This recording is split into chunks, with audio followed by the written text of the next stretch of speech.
So, resampling. Some people also call this printing or rebouncing, and for me, honestly, this is the single most important production technique of all. So I guess when you first learn about resampling, you might think, how can something so simple and obvious be that important? Because basically resampling is just recording a part of a track and re-importing it as a new audio file, and that's it. And this technique has been around since the earliest days of recording technology, where mixing engineers would record many instruments and voices on one track due to the restrictions of 2 or 4 track tape. Later, resampling was also frequently used with old hardware samplers, mainly to save processing power. Now, why is it still that important? And the short answer is, the more you use it, the more powerful it becomes. And I just didn't really use it enough to see how powerful this can be. Now, for some obvious advantages, when resampling we get an unlimited amount of CPU and DSP resources, we get a great overview and in turn great control over the sound and the timbres, while at the same time it's really easy to create incredibly complex sound designs, and on top of that we can easily archive and reuse these sounds in any situation. Now, for the unlimited CPU resources, with resampling we can take hundreds of channels, add reverbs, delays, vocoders and all sorts of plugins and effects. We can add tons of complex automations on top of that until our CPU is dying, and when we are happy with the result, we just resample that and eventually we are left with this beautifully simple audio file. This, of course, can be repeated infinitely, creating an unlimited amount of new generations, which theoretically removes all hardware and software resource limitations. Now, in practice, there is a certain loss in quality each time we resample, and in the time of analog gear, this was way worse, and noise and hum would, even after just a few resampling generations, become a big problem. In the digital era, this is far less of a problem, but nonetheless it is a good idea to set the internal recording quality to as high as possible. So with 32-bit 48 kHz, I can safely do 30 to 40 or even more resampling generations without even noticing any loss in quality. When resampling, we get a perfect overview and sample-accurate control over the sound and timbre. So with a resampled file, I now get a lot of information in the waveform about the sound. For example, here I can see the delay, I can see the reverb tail, I can see the transients, the dynamics, so I get a great overview over the actual sounding sound. And of course, editing, reversing, pitching, time stretching, that is incredibly easy now. Also, now we can have a modulation sweep or a flanger peaking at an exact point, and knowing every time our sample is triggered, that point will stay the same. The third advantage is, with each new generation, the complexity of the resulting processing grows exponentially, building on the previous generations up to a point where it's impossible really to know how we got there, only knowing that it somehow sounds great, hopefully. So with resampling, we can reach a level of complexity in the sound design which would be impossible to reach without it. And lastly, it's now really easy to reuse incredibly complex sounds at any point of your production by just copy and pasting a single audio file, which can give a certain consistency and recognition value to your production. Now, there is one major disadvantage with resampling, and it's kind of obvious.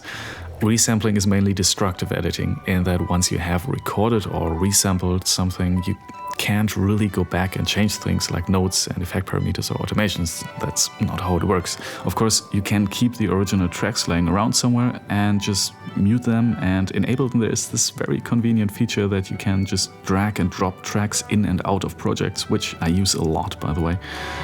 But in its core, resampling is destructive and it's not really meant to be reversed. But on the other hand, I think committing to something like a sound, for example, and thus relieving the part of your brain which otherwise has to cope with the billions of possibilities to do anything, and limiting your options can be a great boost for your creativity. And this has forced me, at least, to really hone my intuition and instincts into hearing when something sounds good and why, and eventually being happier with decisions I make. Also, losing some control over the notes and musical ideas and effect parameters and automations can be a good thing, as it encourages things like happy accidents and chance and improvisation, which often leads to new and interesting places you wouldn't have gone otherwise. Now, practically speaking, there are basically 3 ways in which we could resample, and most of the time I will use all 3 of them to different extents, also depending on the situation. So the technique I'm probably using most of the time is to just resample in place. Here we route all the tracks we want to resample into a new audio track and just record the bit we want to resample into that track. Especially in Ableton, this is incredibly easy to do with the resampling inputs on a track, but I'm sure it's equally simple, or at least very simple in other DAWs as well. And this technique is fast, it's versatile, and it's very effective. Now, the second way we could do this is to use track freeze. And when a track is frozen, all the CPU-intensive tasks are temporarily committed as recorded audio. And in Ableton, you can then take any frozen track and replace the elements in it with the equivalent bounced audio. Now, mainly this is implemented in a DAW to save CPU resources, but of course all the other benefits of resampling also apply.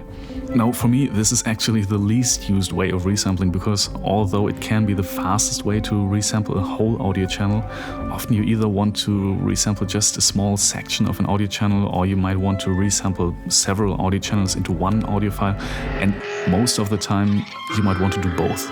But if you really just want to resample just one single audio channel, this is probably the fastest way to go. Now, the third technique is something that helped me a lot with getting better mixes and make more consistent and clearer micro edits.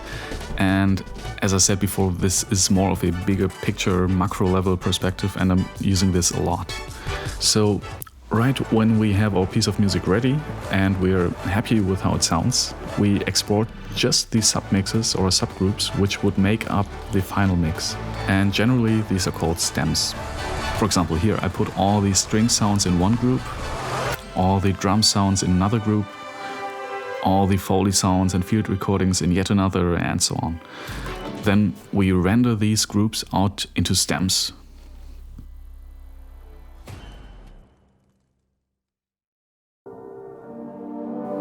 Re-import them, and then we just work with the stems we have, which can be 20 or just a few, depending on how many submixes you created, so whatever you need really. The only important thing is that we can still combine these into the original mix, whilst now, of course, having all the advantages of working with resampled audio files. And often, at least for me, my projects can become somewhat cluttered, with me losing overview and in turn losing control over all the details in the track.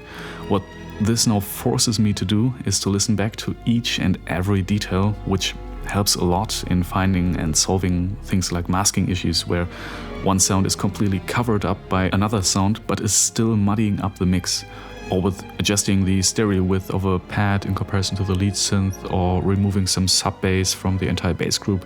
So this allows me to very easily make substantial changes to the mix and to the entire arrangement as well. Also, I feel that a lot of micro edits and cuts and reversing and pitching and filtering effects are much more definite and precise and distinct if done in this later stage. And I tend to do this at least once with every project.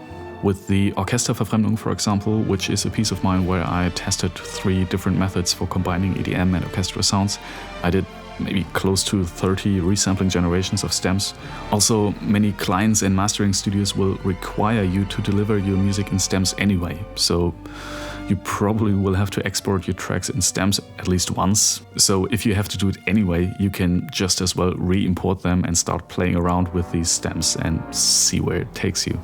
Now, once you have resampled a sound, you can of course process it in every imaginable way. I want to mention one thing in particular though, because this seems to be done a lot with resampled sections, and that is loading the resampled file into a sampler and messing with loop points, attack, playback speeds, envelope, and all that stuff. So if you want more attack, for example, in a sound, you can just put it in a sampler like this and mess with the attack.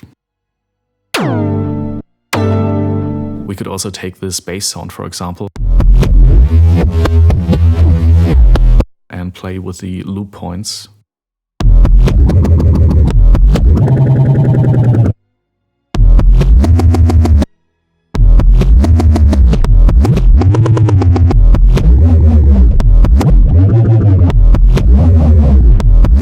Also with resampled bass sounds in general, using frequency modulation effects or FM synthesis can sound really interesting.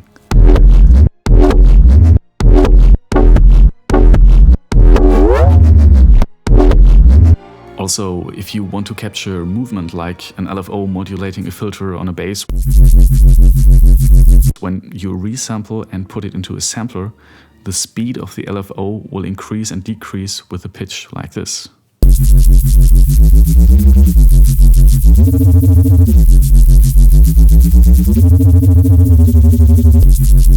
Which can yield some interesting and nice results. Now, this is not necessarily a resampling technique, but as it's somewhat connected, I still wanted to mention it. Now, of course, there are always situations and whole projects where you don't need to resample anything at all. If you have enough CPU resources, if you don't want to commit to a synthesizer sound because maybe you might want to change it later, or if you just don't need that amount of stacked up sound design complexity, resampling of course will not make a lot of sense then. And as with all these techniques here, there is no hard truth of when and how to use them, but for me, consistently using resampling to its full extent has had the biggest impact on my music, at least from a production perspective. So, to recap, resampling is basically just recording a part of a track and re-importing it as a new audio file. We can do that in place, which is more of a micro-level resampling technique. We can use freezing and committing of an audio channel, which most DAWs support really, and we could resample whole projects as stems, which is more of a bigger picture macro-level resampling, but it helps a lot with getting a better mix and more distinct micro-edits. Resampling is destructive editing in that it is not meant to be undone, but in return we get an unlimited amount of CPU and DSP resources, we get a great overview and control over the sounds and timbres, while at the same time it's really easy to create incredibly complex sound designs, and on top of that we can easily archive and reuse these sounds in any situation. Now, in the description of this video I have compiled a list of interviews, quotes, videos and comments on resampling from artists like NOISIA, from SKRILLEX, DIPLO, AMON, TOBIN and many others. It's definitely worth checking out, so if you are interested in what they have to say about resampling, there you go. So yeah, that's it for resampling. Let me know what you think in the comment section down below. Also, if you liked this video, there is a little like button next to this. And if you would like to see more of these videos in the future, please also consider subscribing. Yeah, so thanks and see you in the next video.